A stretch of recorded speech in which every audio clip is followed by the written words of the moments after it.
Welcome back my YouTube channel. मैं दिलीप कुमार आपको अपने YouTube channel maths world by Dilip Kumar में स्वागत करता हूं। फ्रेंड्स, इस वीडियो से हम लोग क्लास 10th का चैप्टर नंबर 1 रियल नंबर का बेसिक स्टार्ट करने जा रहे हैं। अगले वीडियो में आपको इस चैप्टर का सॉल्यूशन, एक एक क्वेश्चन का सॉल्यूशन आपको दिया जाएगा NCERT का। चलिए फ्रेंड्स, हम लोग आज रियल नंबर से शुरुआत करते हैं। हमारा पहला है रियल नंबर। रियल नंबर यानी वास्तविक संख्या। वास्तविक संख्या।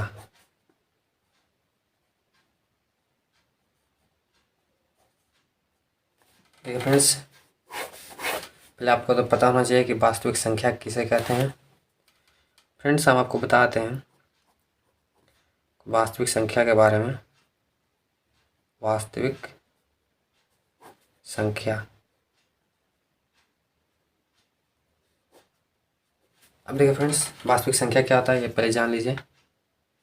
वास्तविक संख्या यानी अपरिमेय संख्या और परिमेय संख्या के समूह को ही हम वास्तविक संख्या कहते हैं।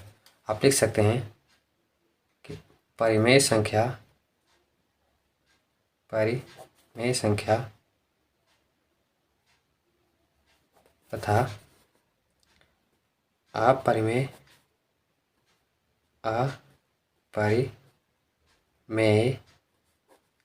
संख्या के समूह को वास्तविक संख्या कहा जाता है। वास्तविक संख्या कहा जाता है।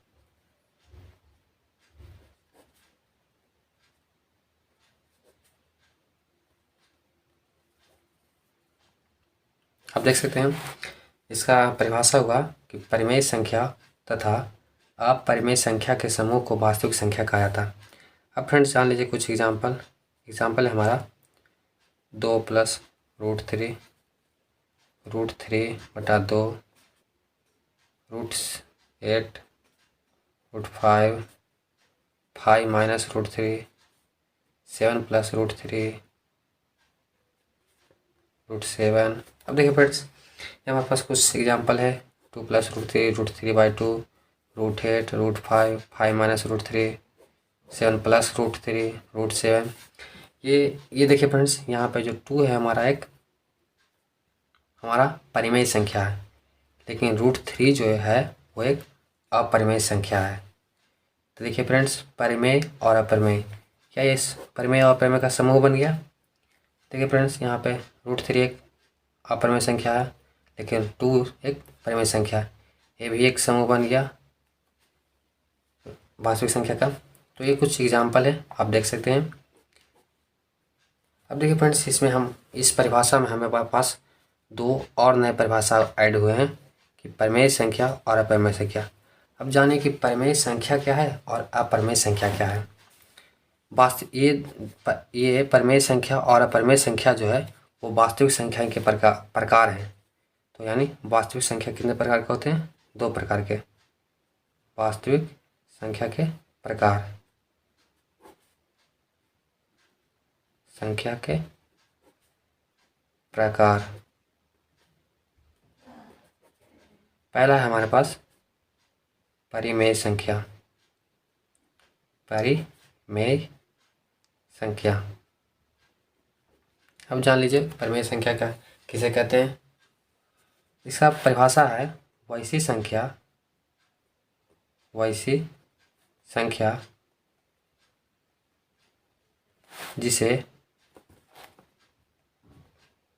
जिसे P/Q के रूप में लिखा जा सके।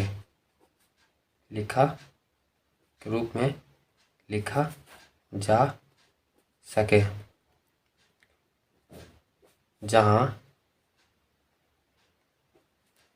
P और Q पूर्णांक हो तथा क्यू नॉट इक्वल टू 0। अब देखिए फ्रेंड्स, पी जहाँ एक कंडीशन भी दे दिया है कि पी और क्यू पूर्णांक होना चाहिए और क्यू का वैल्यू कभी 0 के बराबर नहीं होना चाहिए। अगर ये दोनों कंडीशन फॉलो कर रहा है तो हमारा जो संख्या है वो एक परिमेय संख्या उसे कह सकते हैं। अब देखिए एग्जाम्पल, इसका एग्जाम्पल हमारे पास है 2√4 8 7/5 2/8। देखिए फ्रेंड्स, हमारे पास एग्जाम्पल है 2√4 8 7/5 2/8। हमने क्या आपको बोला कि जिस संख्या को हम p बटा क्यू के रूप में लिख सकते हैं। देखिए फ्रेंड्स, यहाँ 2 है, p तो मिल गया हमारा लेकिन q नहीं है, तो कुछ नहीं तो नीचे एक हम कह सकते हैं, कोई दिक्कत नहीं है। यहाँ से √4 का वैल्यू कितना होता है 2, और 2 इसके नीचे कुछ नहीं है, 1 है, इसके भी कुछ नीचे नहीं है, 1 है। तो देखिए फ्रेंड्स, हमारे पास जितना भी यहाँ पे अंक आपको दिख रहा है ये सब एक परिमेय संख्या का उदाहरण है। आप देख सकते हैं सबको p बटा क्यू के रूप में लिख सकते हैं, और q का वैल्यू कहीं भी 0 के बराबर नहीं है, सभी वैल्यू अलग अलग हैं। इसलिए हम लिख सकते इस टोटल जो संख्या हमारे पास प्राप्त हुआ है उसे वह है परिमेय संख्या है। जितना भी रूट में रहे और उसका पूर्ण वर्ग निकल रहा है तो वो भी एक परिमेय संख्या होगा। जैसे एग्जांपल हो गया √16 √25, ये सभी का कोई वैल्यू निकल रहा है हमारे पास। √16 का वैल्यू 4, √25 का वैल्यू 5, √36 लिख सकते हैं, इसका वैल्यू 6, √49 का वैल्यू 7, ये भी लिख सकते हैं। तो हमारे पास जितना भी ये वैल्यू दिया हुआ है सब एक परिमेय संख्या का उदाहरण है। सेकंड नंबर हमारे पास है अपरिमेय संख्या।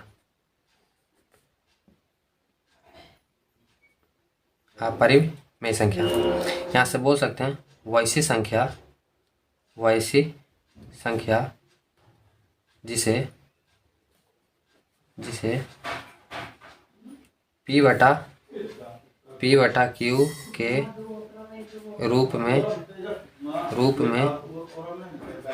के रूप में नहीं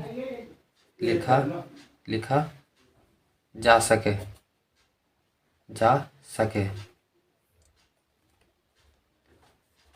नहीं लिखा जा सके। तो चलिए, हमने बात अपरिमेय संख्या में देखा कि जिसे p बटा क्यू के रूप में नहीं लिखा जा सकता उसे अपरिमेय संख्या कहते हैं। अब जिसे p बटा क्यू के रूप में लिखा ही नहीं जा सकता है तो q का वैल्यू 0 हो या कुछ भी हो कोई फर्क नहीं पड़ता है। जब हम q के रूप में लिखेंगे नहीं तो q का वैल्यू कुछ भी हो सकता है। जब लिखेंगे नहीं तो q का वैल्यू ही नहीं रहेगा, q का वैल्यू एग्जिस्ट नहीं करेगा। यहाँ से लिख सकते हैं एग्जाम्पल में √7 √5 2 + √3 √18। ये देखिए फ्रेंड्स, कुछ एग्जाम्पल हमारे पास है 5 - √3, ये कुछ एग्जाम्पल है। अब इसे p बटा क्यू के रूप में नहीं लिख सकते हैं क्योंकि देखिए फ्रेंड्स, q का कोई वैल्यू ही नहीं निकल रहा। यहाँ पे p का जो वैल्यू है वो कोई वैल्यू ही नहीं निकल रहा है। √7 को कोई वैल्यू नहीं है, √7 का √7 ही होता है, इसका भी कोई वैल्यू नहीं है, इसका भी कोई वैल्यू नहीं निकल रहा, इसका भी कोई वैल्यू नहीं निकल रहा, इसका भी कोई वैल्यू नहीं निकल रहा है। इसलिए इसे p बटा क्यू के रूप में नहीं लिखेंगे, उस वह अपरिमेय संख्या कहलाता है। आई होप आपको ये जो वास्तविक संख्या, परिमेय संख्या और अपरिमेय संख्या अच्छी तरह समझ में आ गया होगा। हम लोग इस चैप्टर में हमारा अगला पढ़ना है अपने यूक्लिड विभाजन प्रमेयिका।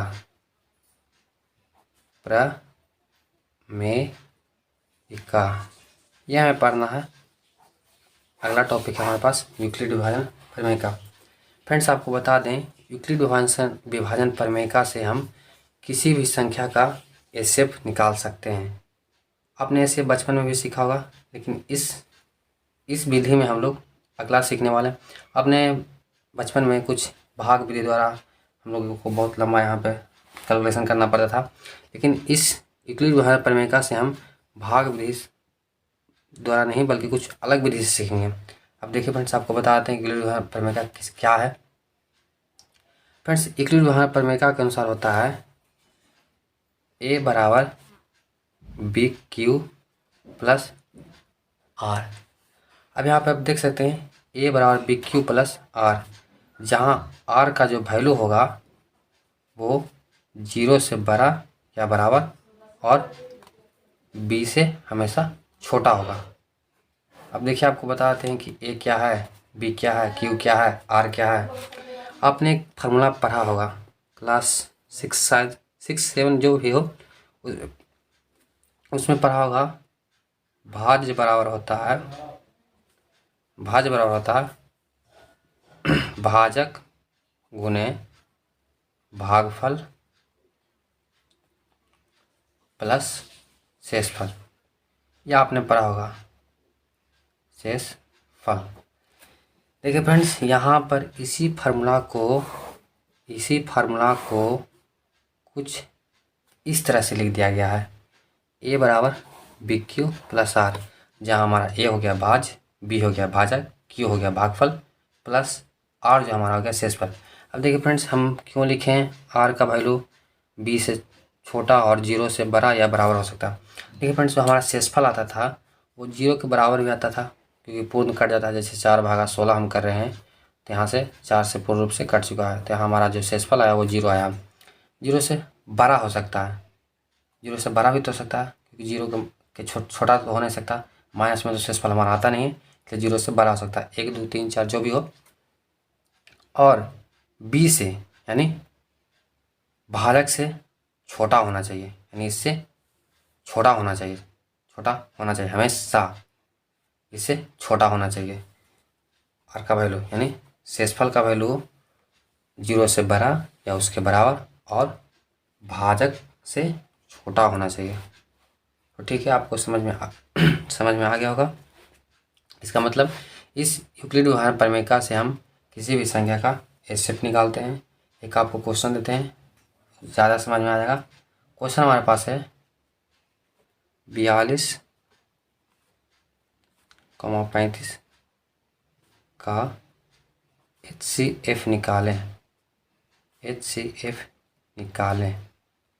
ठीक है, हम लोग एचसीएफ जो बचपन में पढ़े उस विधि से बना सकते हैं, लेकिन इस प्रमेय में उस विधि का यूज नहीं करना है। इस प्रमेय में हमें देखिए फ्रेंड्स, हम लोग बचपन में क्या पढ़े, छोटा से बड़ा में भाग लगाते थे, तो यहाँ भी जो बड़ा है उसमें छोटा से भाग लगाना है।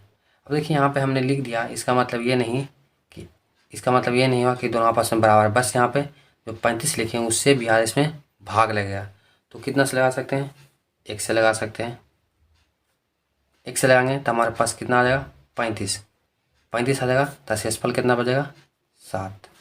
अब देखिए फ्रेंड्स, ये था हमारा भाज्य, बी था हमारा, ये 35 था हमारा भाजक, गुने ये 1 जो आया हमारा वो आया भागफल प्लस शेष। अब देखिए फ्रेंड्स, हमने क्या बोला था, आर का वैल्यू 0 से बड़ा या बराबर, तो 0 से बड़ा आया है, बराबर तो आया नहीं लेकिन बड़ा जरूर आया है। और भाजक से छोटा यानी इससे हमेशा छोटा आया है कि नहीं, आप देख सकते हैं इससे छोटा आया है। इस 35 से 7 का मान छोटा आया है, आप देख सकते हैं। हमने जो ये बनाया था उसके अनुसार सही है। अब देखिए फ्रेंड्स, यहाँ तक तो हो गया कि 35 को हम 1 मरते कर दिए गुना, प्लस हमारे पास शेष बच गया 7। अब देखिए, अब क्या कीजिए, जो इससे भाग लगाया गया था फिर उसको लिखिए, और जितना शेष आया उसको लिख दीजिए। जिससे भाग लगाया गया था यानी 35 से भाग लगाया था तो हमने 35 लिख दिया, और जितना शेष बचा उसको लिख दिया। अब पुनः इसको भी इसी प्रकार कर दीजिए, तो आ जाएगा 7 × 5 + 0, क्योंकि 7 पंजे 35, 35 से 35 कट जाएगा, शेषफल हमारे पास आ जाएगा 0। अब देखिए फ्रेंड, ये जो हमारा आएगा ना, ये जब तक शेषफल 0 नहीं आ जाए, जब तक ये प्रक्रिया करते रहना है। अगर हमारा शेषफल 0 के बराबर आ गया तो प्रक्रिया को रोक देना है, और जिससे भाग लगाया गया था लास्ट में वही हमारा एचसीएफ कहलाएगा। जैसे यहाँ पे एचसीएफ हमारा आ जाएगा 7। आई होप आपको समझ में आया होगा। एक बार फिर से बताते हैं। हमने बड़ी संख्या में छोटे से भाग लगाया, तो बड़ी संख्या था हमारा 42, छोटा था हमारा 35। 35 गुना 1 प्लस 7 बचा, 7 था हमारा शेषफल, 1 आया भागफल और 35 जो आया वो आया भाजक। अब देखिए 1 से ही क्यों लगाए, क्योंकि अगर 2 से लगाते हैं तो 42 से बड़ा हो जाता, देखिए इसलिए 1 से लगाया गया है। अब देखिए फ्रेंड्स ये तो हो गया। अगला प्रक्रिया में हम लोग जिससे भाग लगाया गया था शुरू में उसको लिखेंगे, और जितना शेषफल बचा था फिर उससे भागा देंगे हम। बचपन में यही सीखे थे। अगर 6, 8 और 6 का एलसीएम निकालना है तो हम लोग 6 से भागा 8 करते थे, 1 मरते लग गया तो हमारे पास आ गया 6, 2 आ गया। अब क्या करते थे, जितना शेषफल बचा है उसको जिससे भागा दिया था उसमें लगा देते, तो आ गया तो क्या 6, ये कट गया। क्या बोले थे, जो लास्ट में बचा था वही हमारा एचसीएफ होता था। यहाँ भी एचसीएफ 2 ही आया है, 2 आया है। ये हुआ हम लोग बचपन में जो पढ़े वो विधि, लेकिन ये हुआ हमारा यूक्लिड विभाजन प्रमेय का विधि। अगला क्वेश्चन आपको बता देते हैं तो ज़्यादा अच्छा समझ में आएगा। अगला क्वेश्चन हमारे पास है, देखिए फिर क्वेश्चन दे रहे हैं। क्वेश्चन हमारे पास है 225 और 135 का HCF निकालें। ये हमारे पास क्वेश्चन है, 225 और 135 का HCF निकालें। अब देखिए क्या बोला था आपको कि बड़ी संख्या में छोटी संख्या से भाग देना है, तो बड़ी संख्या हमारे पास कितना है 225, भाग किस में देना है छोटी संख्या से 135। इसमें भी उसी प्रकार कीजिए, 1 से मल्टीपल कीजिए, क्योंकि 2 से करेंगे तो इससे ज़्यादा हो जाएगा, इसलिए 1 से मल्टीपल करें, प्लस जो शेष बचेगा उसको लिखिए यहाँ पे, तो हमारे पास यहाँ शेष बचेगा 90। आप करके देख सकते हैं, 35 गुना आएगा 135, और 135 में से 225 घटाएंगे तो आएगा हमारे पास शेषफल 90। अगर आपको इस तरह से नहीं समझ में आया है तो आप एक बार इस तरह से ट्राई कीजिएगा, लेकिन आपको एग्ज़ाम में इस विधि से बनाना है, इस विधि से नहीं। अगर ये विधि से बना रहे हैं तो ये विधि आपका गलत है, एग्ज़ाम में हमें इस विधि से बनाना है। ये हो गया हमारे पास। अब जिससे भाग दिया गया था यानी भाजक को पहले लिखिए और शेषफल से फिर भाग दीजिए, तो आ जाएगा 90। फिर यहाँ पे 90 × 1 प्लस 45, क्योंकि 90 गुना 1 90 हो गया, अब भागा दे दिए तो आ गया 45। यहाँ से 45 हमारा शेष बच गया। अब यहाँ से इस 90 को पहले लिखिए और जिससे भागा देखो उसको पहले लिखेंगे और शेषफल से फिर भाग देंगे इसमें, तब 45 × 2 + 0, ये हो गया। अब देखिए फ्रेंड्स हमारा शेषफल जो आ गया वो आ गया 0 के बराबर, तो इसलिए हमारा लास्ट में जो इससे भाग दिया गया था वो हमारा HCF कहलाएगा, यानी यहाँ से HCF हमारा आ गया 45, ये हो गया हमारा आंसर। आई होप आपको बढ़िया ठीक तरह से समझ में आया होगा। इसमें भी हम जो अभी बताए हैं उसी विधि का प्रयोग किए हैं। अगर आपको ऐसे नहीं समझ में आ रहा तो एक बार ऐसे बना कर देखिएगा, आपको बेहतर समझ में आ जाएगा। लेकिन एग्ज़ाम में हमें ऐसे बिल्कुल नहीं ट्राई करना है, हमें इसी विधि से बनाना है। ध्यान रखिएगा, इस विधि का यूज नहीं करना है। समझ गए? आपको अच्छे समझ में आएगा यूक्लिड विभाजन प्रमेय का।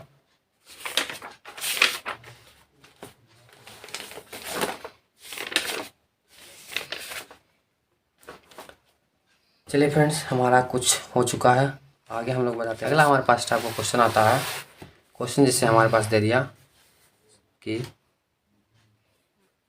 प्रूव दैट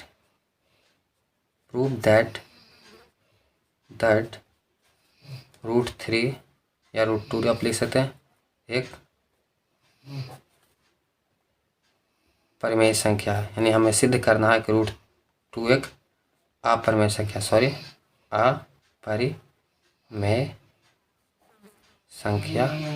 है। यह हमें प्रूव करना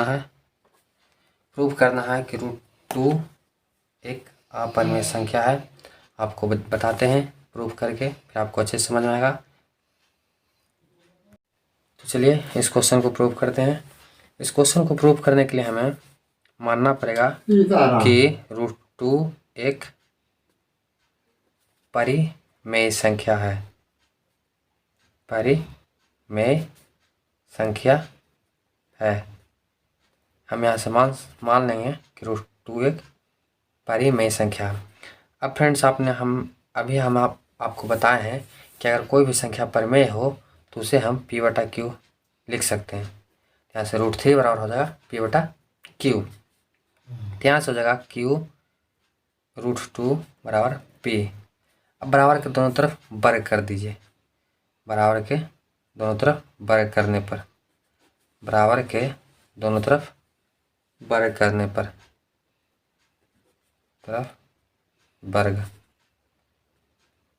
वर्ग कर दीजिए। यहाँ से आएगा q √2 का होल स्क्वायर बटा p स्क्वायर। यहाँ से आएगा q² बराबर p स्क्वायर। यहाँ से लिख सकते हैं q स्क्वायर बराबर p स्क्वायर बटा 2। ऐसे लिख सकते हैं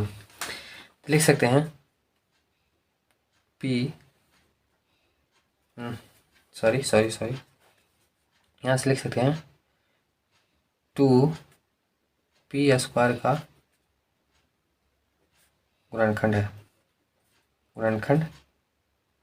है और 2p का भी गुणनखंड है।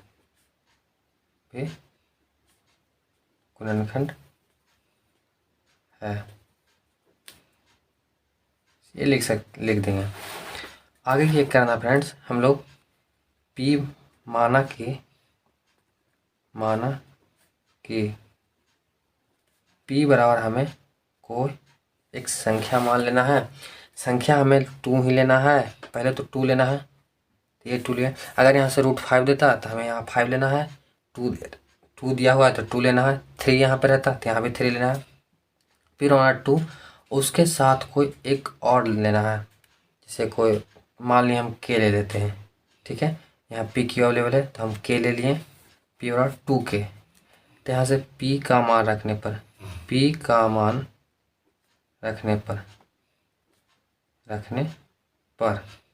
यहाँ से p का वैल्यू रख दीजिए। p का वैल्यू हमारा है ये √2q। यहाँ से आएगा √2q बराबर 2k। वर्ग करने पर बराबर के दोनों ओर वर्ग करने पर यहाँ से आएगा √2q का होल स्क्वायर बराबर 2k का होल स्क्वायर। यहाँ से आएगा 2q² बराबर 4k²। यहाँ से आएगा q² बराबर 2k²। यहाँ से इससे ये कैंसिल हो जाएगा। देख सकते हैं q² बटा 2 बराबर k²। फिर हमें लिखना है वही चीज़ 2q² का गुणनखंड है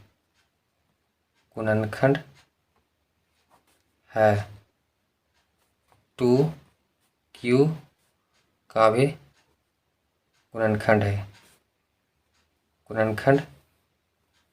है। ये हम लिख देंगे। अब अंत में लिखना है, चूँकि 2p तथा q का उभयनिष्ठ गुणनखंड है। उभयनिष्ठ गुणनखंड है। लिख सकते हैं 2p तथा q का उभयनिष्ठ गुणनखंड। उभयनिष्ठ मतलब दोनों में होना चाहिए। तो यहाँ p में भी है 2 और q में भी 2 है, इसलिए हम लिख सकते हैं 2p तथा q का उभयनिष्ठ गुणनखंड है। लेकिन परंतु p तथा q का एक के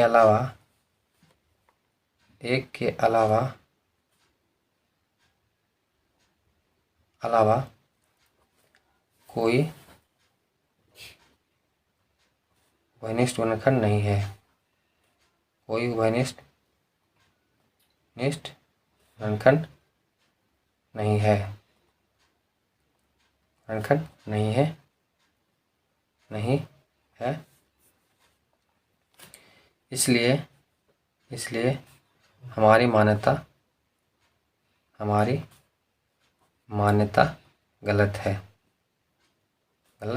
हमारी मान्यता गलत है। अगर हमारी मान्यता गलत है यानी हमारा जो माने है वो हमारा गलत हो गया। यहाँ पे जो माने हैं हम माना √2 एक अपरिमेय संख्या है वो गलत है। इसलिए √2 एक क्या है? √2 एक अपरिमेय संख्या है। अपरिमेय संख्या है। ये हो गया हमारा, प्रूव हो चुका है, आप देख सकते हैं। तो चलिए फ्रेंड्स, ये हमारा प्रूव हो चुका है। अतः हम लिख सकते हैं कि √2 एक अपरिमेय संख्या है। आपको बताते हैं ये कैसे प्रूव हुआ। जो हमें प्रूव करना था कि √2 एक अपरिमेय संख्या है, तो इसे हमने एक परिमेय संख्या मान लिया। हमने माना कि √2 एक परिमेय संख्या है। जब √2 एक परिमेय संख्या है तो इसे लिख सकते हैं √2 बराबर p/q, जहाँ p और q अभाज्य संख्या हो और q का मान कभी 0 के बराबर नहीं आना चाहिए। यहाँ से हमने q को क्रॉस मल्टीप्लिकेशन कर दिया तो आ गया √2q बराबर p। अब हमने बराबर के दोनों तरफ वर्ग कर दिया तो हमारा आ गया 2q² बराबर p²। तो q² बराबर आ गया p²/2। 2p² का उभयनिष्ठ गुणनखंड है। यहाँ पे देख सकते हैं कि 2p² का उभयनिष्ठ गुणनखंड है और 2p का भी उभयनिष्ठ गुणनखंड है। आगे क्या करना है हमें? माने कि p बराबर कोई, पहले तो 2 लेना है क्योंकि यहाँ पे हमें √2 को प्रूव करना था, इसलिए पहले 2 लेना है यहाँ पे। और उसके साथ कोई कांस्टेंट राशि लेना है, जैसे हमने k ले लिया, आप m ले सकते हैं। मतलब p और q को छोड़कर अल्फ़ाबेट का कोई भी अक्षर ले सकते हैं। यहाँ से p का वैल्यू रख दें, यहाँ से p का वैल्यू हमने यहाँ से रख दिया तो आ गया √2q बराबर 2 के। वर्ग कर दिए बराबर के दोनों तरफ तो आ गया 2q² बराबर 4k²। यहाँ से q² बराबर आ गया 2k²। यहाँ से q²/2 बराबर आ गया k²। अब यहाँ से लिख सकते हैं कि 2q² का गुणनखंड है और 2q का भी गुणनखंड है। यहाँ से हो गया हमारा। अंत में लिख सकते हैं कि 2p तथा q का उभयनिष्ठ गुणनखंड है। यहाँ पे भी 2p का था, यहाँ 2q का है, तो लिखा सकता है कि 2p तथा q का उभयनिष्ठ गुणनखंड है। परंतु p तथा q का एक के अलावा कोई उभयनिष्ठ गुणनखंड नहीं है। हमने यहाँ p तथा q का अभाज्य संख्या माना है, तो आप अभाज्य संख्या में जानते हैं कि जो स्वयं एक और स्वयं से विभाजित हो अभाज्य संख्या कहलाता है। लेकिन यहाँ से एक से तो है लेकिन खुद से नहीं हो रहा है यहाँ पे, इसलिए हमारी मान्यता गलत हो गई। अगर हमारी मान्यता ये गलत है तो अगर √2 एक परिमेय संख्या नहीं है तो क्या है? अपरिमेय संख्या। आई होप आपको समझ में आया होगा। हम लोग आगे को पढ़ते हैं। अगला क्वेश्चन हमारे पास आता है, अगला टाइप है कि 2 + √3 सिद्ध करें 2 + √3 एक अपरिमेय संख्या है। ये हमें प्रूव करना है। अपरिमेय संख्या है, यह प्रूव करना है। इस क्वेश्चन को प्रूव करने से पहले आप लोग 2-3 पॉइंट देख लीजिए। पहला पॉइंट है, कोई भी परिमेय संख्या में जोड़, घटाव, गुणा या भाग कीजिएगा एक परिमेय संख्या के साथ, तो संख्या हमें प्राप्त होगा वह भी एक परिमेय प्राप्त होगा। फिर सुनिए, परिमेय संख्या में जोड़, घटाव, गुणा, भाग किसी परिमेय संख्या के साथ कीजिएगा तो वह जो संख्या हमें प्राप्त होगा वह भी एक परिमेय संख्या ही प्राप्त होगा। एग्जाम्पल देख लीजिए, 2 हमारा एक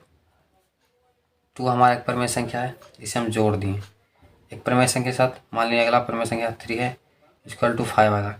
जब 5 हमें प्राप्त हुआ है वह भी एक परिमेय संख्या है, आप देख सकते हैं।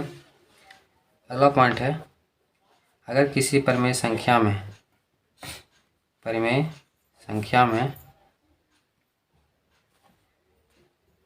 जोड़, घटाव, गुणा या भाग किसी अपरिमेय संख्या के साथ करेंगे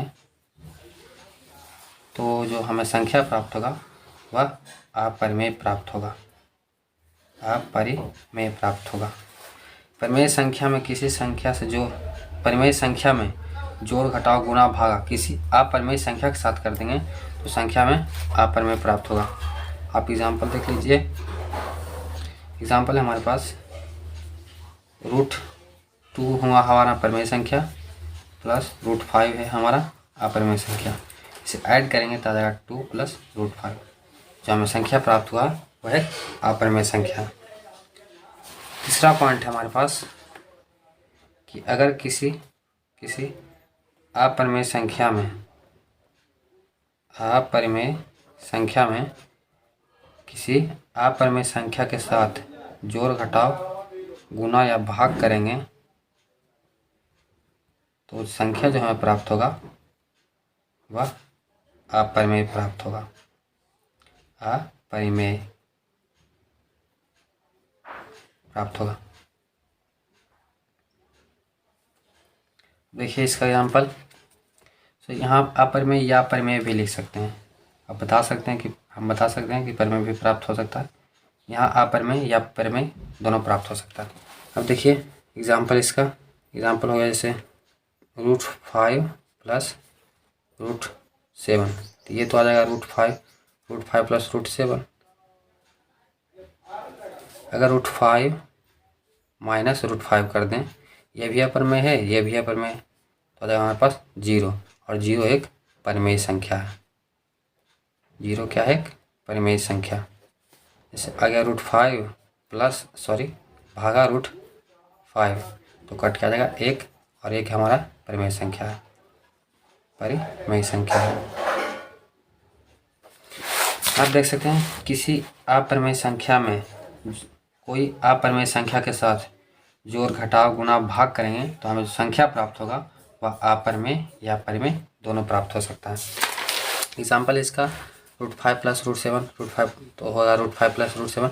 अगर √5 में से √5 घटा रहे हैं तो वो तो 0 प्राप्त होगा, और 0 हमारा एक परिमेय संख्या है। यह ध्यान रखिए, 0 हमारा परिमेय संख्या है। √5 भागा √5 कर रहे हैं तो आंसर आ रहा है 1। 1 हमारा भी एक परिमेय संख्या। ये हो चुका है। अब इस तीनों पॉइंट के आधार पर इस क्वेश्चन को प्रूव हम कर सकते हैं। क्वेश्चन लिखते हैं फिर से। क्वेश्चन हमारे पास था कि सिद्ध करें कि 2√3 एक अपरिमेय संख्या है, अपरिमेय संख्या है, ये हमें सिद्ध करना है। तो अगर आप परिमेय सिद्ध करेंगे तो हम मानेंगे परिमेय। माना कि 2 + √3 एक परिमेय संख्या है, परिमेय संख्या है। हमें परिमेय सिद्ध करना है, इसलिए हम इसे परिमेय मानेंगे। तो अगर ये संख्या परिमेय हो गया तो इसे लिख सकते हैं 2 + √3 = p/q, जहाँ p और q सहभाज्य, जहाँ p तथा q अभाज्य और q ≠ 0, q ≠ 0 ये होना चाहिए, ये शर्त है इसका। अब इस 2 को इस तरफ कर दिया जाता है, आ जाएगा √3 = p/q - 2। अब यहाँ पे देखिए, चूँकि p/q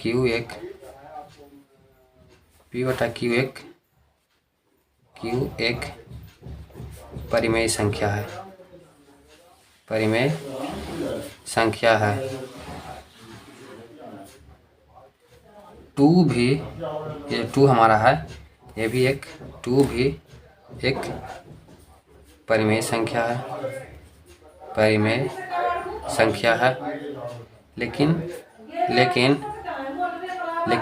यहाँ पे √3 जो हमारा है, √3 एक अपरिमेय संख्या प्राप्त हुआ है, अपरिमेय संख्या प्राप्त हुआ है। लेकिन हमने पढ़ा है कि अगर कोई परिमेय संख्या के साथ परिमेय संख्या का जोड़ घटाव गुणा भाग करते हैं तो संख्या हमें प्राप्त होता है, वो भी परिमेय होना चाहिए। लेकिन यहाँ पे हमारा अपरिमेय प्राप्त हुआ है, इसलिए हमारी मान्यता गलत है। मान्यता गलत है। अतः 2 + √3 एक अपरिमेय संख्या है। अपरिमेय संख्या है जो कि हमारा प्रूव हो चुका है। हमें प्रूव करना था कि 2 + √3 एक अपरिमेय संख्या है। हमें अपरिमेय प्रूव करना था, हमने उस संख्या को परिमेय मान लिया। तो लिख सकते हैं 2 + √3 बराबर p/q, जहाँ p और q अभाज्य संख्या हो और q नॉट इक्वल टू 0 होना चाहिए। अब इस 2 को इस तरफ कर दिए तो आ गया √3 बराबर p/q - 2। ये देखिए फ्रेंड्स, हम ये जो p/q है वो एक परिमेय संख्या है। 2 भी एक परिमेय संख्या है। 2 भी एक क्या है? परिमेय संख्या है। लेकिन √3 एक अपरिमेय संख्या है। और हमने पढ़ा है कि परिमेय माइनस परिमेय होता है, लेकिन यहाँ हमें अपरिमेय प्राप्त हुआ, इसलिए हमारी मान्यता गलत है। अतः 2 + √3 एक अपरिमेय संख्या है। हो गया। आगे देखिए, आगे हमें अगला टाइप का क्वेश्चन जो था हमारे पास, कोई संख्या दे रहा था। मान लीजिए कोई संख्या दे है हमारे पास 81/425। ये हमारे पास कोई संख्या दे रहा है। मान चलिए ये संख्या दिया हुआ है और कोई संख्या दिया हुआ है हमारे पास 10/27/15। ये हमारे पास कुछ संख्या दिया हुआ है। अब आपको जो अगले टाइप का क्वेश्चन बनाएगा उसमें संख्या कुछ दे रहेगा और आपको बोलेगा कि सिद्ध बिना लंबी भाग विधि द्वारा, लंबा भाग नहीं देना है और प्रूव भी कर देना है यह संख्या शांत है या अशांत। भाग भी नहीं देना है और प्रूव भी कर देना है हमें कि ये संख्या शांत है या अशांत। तो देखिए, शांत हमारे पास संख्या 2 होती है। एक होती है हमारा शांत और एक होता है अशांत। अब यहाँ पे आप जानिए कि शांत क्या होता है और अशांत क्या होता है। फ्रेंड्स, आप समझिएगा कि शांत क्या होता है।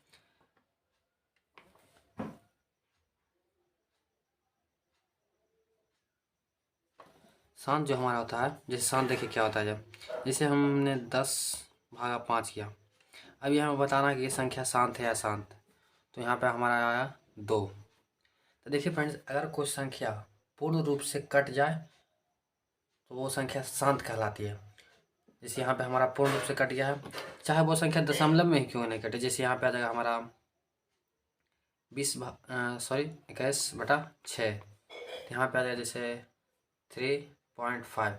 देखिए फ्रेंड्स, यहाँ पे दशमलव में आया, लेकिन यहाँ कोई संख्या से विभाजित पूर्ण रूप से हो रहा है।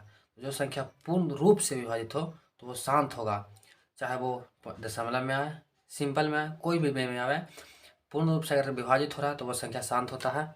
और देखिए फ्रेंड्स, अगर कोई संख्या पूर्ण रूप से विभाजित नहीं हो रहा, जैसे आ गया हमारे पास 10/3, तो ये हमारा आ जाएगा 3.33333। ये कंटिन्यू आगे जाते रहेगा, ये संख्या कभी रुकेगा नहीं है। तो ये संख्या पूर्ण रूप से विभाजित नहीं हुआ है, इसका मतलब ये संख्या है हमारे शांत नहीं है।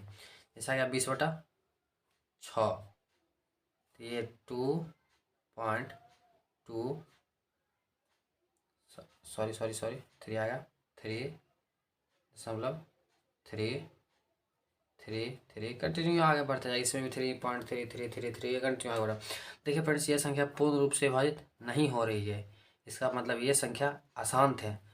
अशांत मतलब आप समझ सकते हैं, अशांत मतलब जो शांत ना रहे। ये संख्या, ये देखिए फ्रेंड्स, ये शांत नहीं है, ये आगे संख्या आगे बढ़ते जा रही है।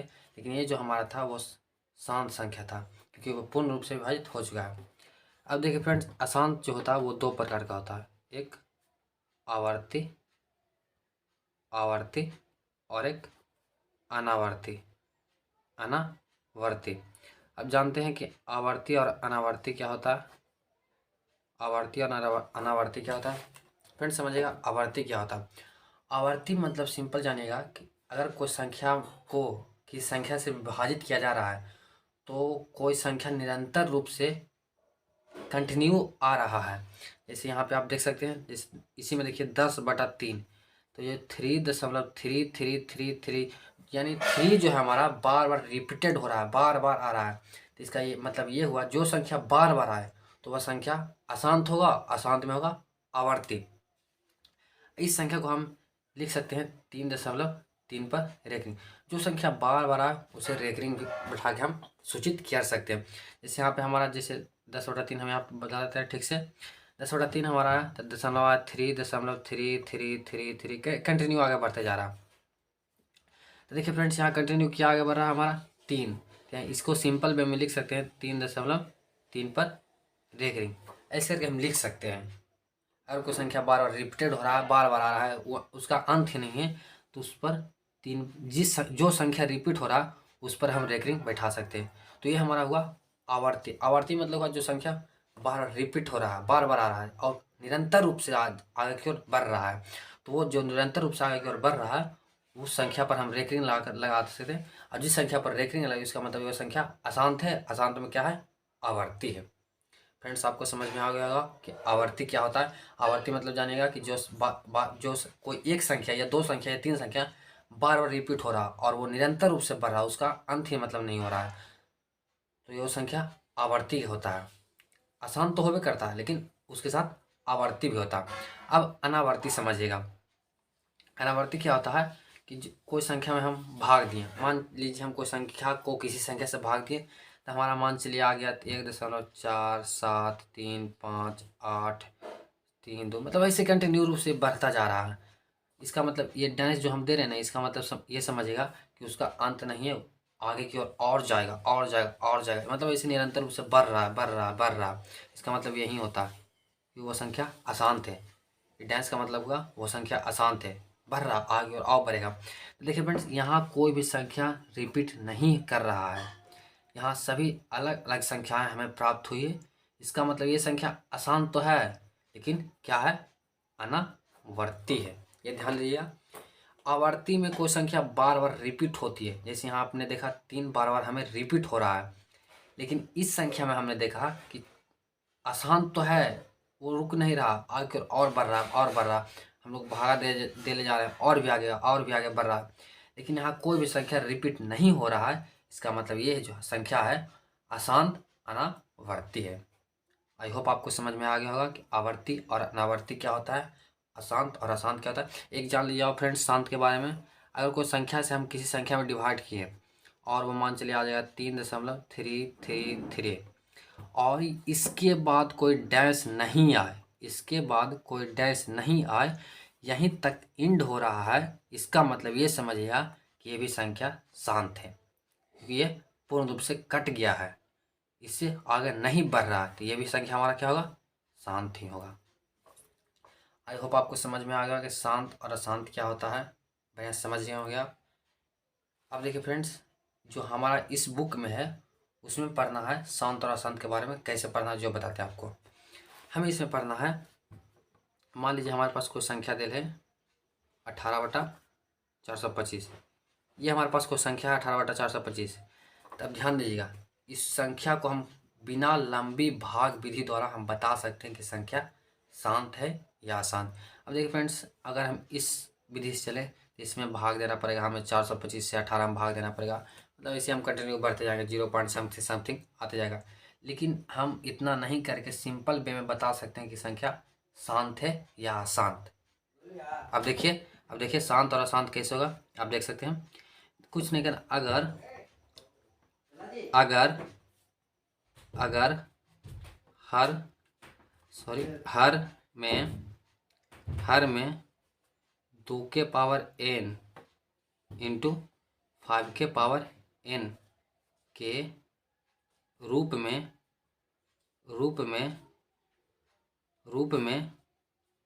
आए तो वह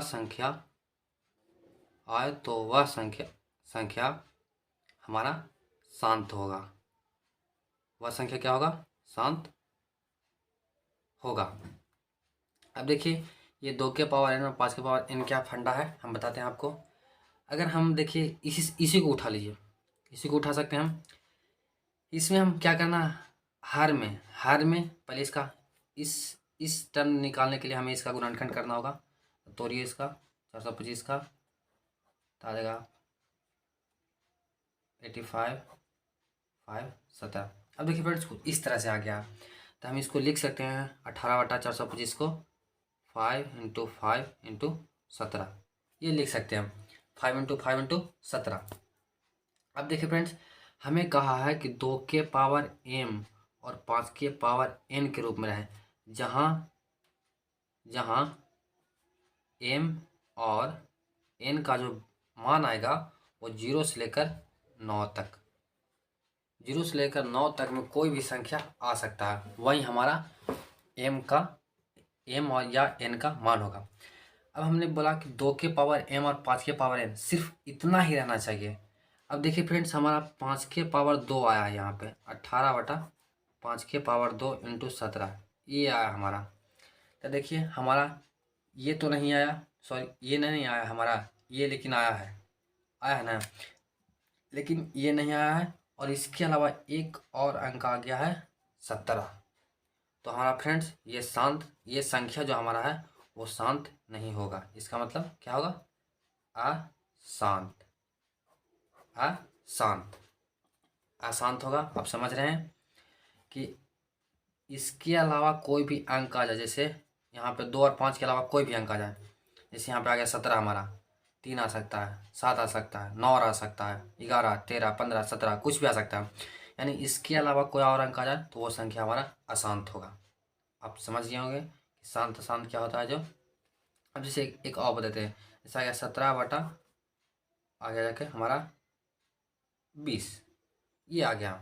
मान अभी बताना हमें शांत है या अशांत, सिंपल वे में करना है, हर बार एक गुणनखंड करना है। हम जब गुणनखंड करेंगे 20 का तो आ जाएगा 2 × 2 × 5, कुछ इस तरह से आएगा। इसी को हम लिख सकते हैं 17/2 का स्क्वायर × 5, इस तरह से लिख सकते हैं हम। अब देखिए फ्रेंड्स हमने बोला 2 के पावर m और 5 के पावर n होना चाहिए, तो यहाँ से 2 के पावर m ये तो आ गया है और 5 के पावर n भी आया है। अगर मान लीजिए यहाँ कुछ नहीं है तो एक तो जरूर है, एक है ना, तो ये हमें टर्म में मिल लिया है, इसलिए ये संख्या हमारा होगा शांत। अगर इस टर्म में मिल जाए तो वो संख्या हमारा शांत कहलाएगा। अब एक तरह से वो पूछ सकता है, अगर सिंपल में हम जब भाग दिए और ये पूरा नहीं आकर अगर सिर्फ 5 आ गया या सिर्फ 2 आ गया, तो हम ऐसे लिख सकते हैं, जैसे हमें हमारा आ गया 5 के पावर 5, मतलब हर वाले को गुणनखंड किए तब 5 के पावर 5 आ गया, हमारा 2 नहीं आया, तो हम 2 को लिख सकते हैं 2 के पावर 0। अब कहिए इसका कैसे लिख सकते हैं?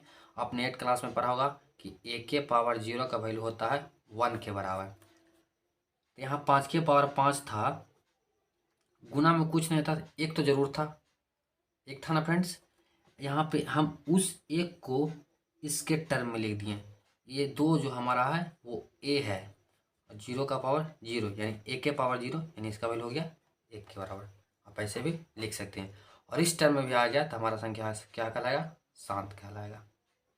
आई होप आपको बढ़िया समझ में आ गया होगा कि शांत और अशांत क्या होता है जो। चलिए आगे बढ़ना है क्या? आगे आपका छोटा सा एगो फार्मूला आता है कि LCM गुना HCF, LCM गुना HCF बराबर होता है पहली संख्या गुने दूसरी संख्या, पहली संख्या गुने दूसरी संख्या, दूसरी संख्या, ये होता है फ्रेंड्स, पहली संख्या गुने दूसरी संख्या। अब देखिए इस क्वेश्चन का मतलब क्या होता है, हम आपको एग्जांपल देकर समझाते हैं। इस फार्मूला का मतलब क्या होता है जो एग्जांपल है हमारे पास कि लासा हमारा दिया हुआ है, मान लीजिए 4, मासा दिया हुआ है हमारा 2, और पहली संख्या दिया हुआ हमारा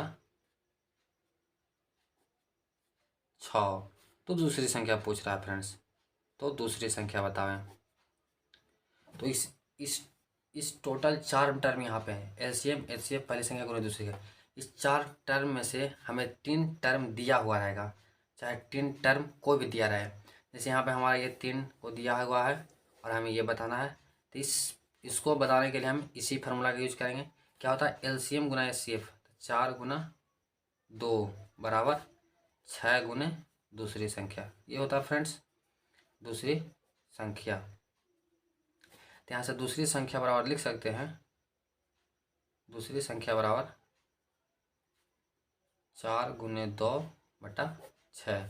तो आ जाएगा हमारा 4/3। ये भाग देंगे तो आ जाएगा 1.33। ऐसे कंटिन्यू हो जाए जो भी आए। तो ये जो हमारा आंसर आया ये भी आएगा हमारा दूसरी संख्या। अब आपको समझ में आ गया होगा इस फॉर्मूला का मतलब। अब देखिए फ्रेंड्स, यहाँ बताते हैं इस पहली संख्या को हम a लिख सकते हैं और दूसरी संख्या को हम b लिख सकते हैं। ध्यान रखिएगा, पहली संख्या को a और दूसरी संख्या को b। क्वेश्चन में ये भी दे देगा कि a बराबर इतना और b बराबर इतना है, एलसीएम हमारा इतना दिया हुआ है, तो एलसीएम ज्ञात करें। तो पहली संख्या ना देकर a भी दे सकता है, उससे कोई दिक्कत नहीं है, वही होगा। पहली संख्या का मतलब ही होता है a, ध्यान रखिएगा। चलिए फ्रेंड्स, तो आगे की ओर बढ़ते हुए हम लोग कुछ और बताते हैं। अब आपको पूछ सकता है, जैसे दे दिया कोई 3-4 को अंक दे दिया और बोल दिया कि अभाज्य गुणनखंड विधि द्वारा इसका एलसीएम और एचसीएफ ज्ञात करें। तो उस टाइप के हम क्वेश्चन को बताते हैं। जैसे दे दिया 12, 15 और 18, ये क्वेश्चन हमारा दे दिया और बोल दिया कि अभाज्य गुणनखंड विधि के द्वारा इसका एलसीएम तथा एचसीएफ ज्ञात करें। तो फ्रेंड्स, इसका एलसीएम तथा एचसीएफ ज्ञात करने के लिए हमें सबसे पहले इन सबों का गुणनखंड करना होगा। तो गुणनखंड करेंगे यहाँ पर से, तो आ जाएगा 12 का आ जाएगा 2 × 2 × 3, यह आ जाएगा इसका गुणनखंड। 15 का जब करेंगे तो आ जाएगा 3 × 5, ये आ जाएगा।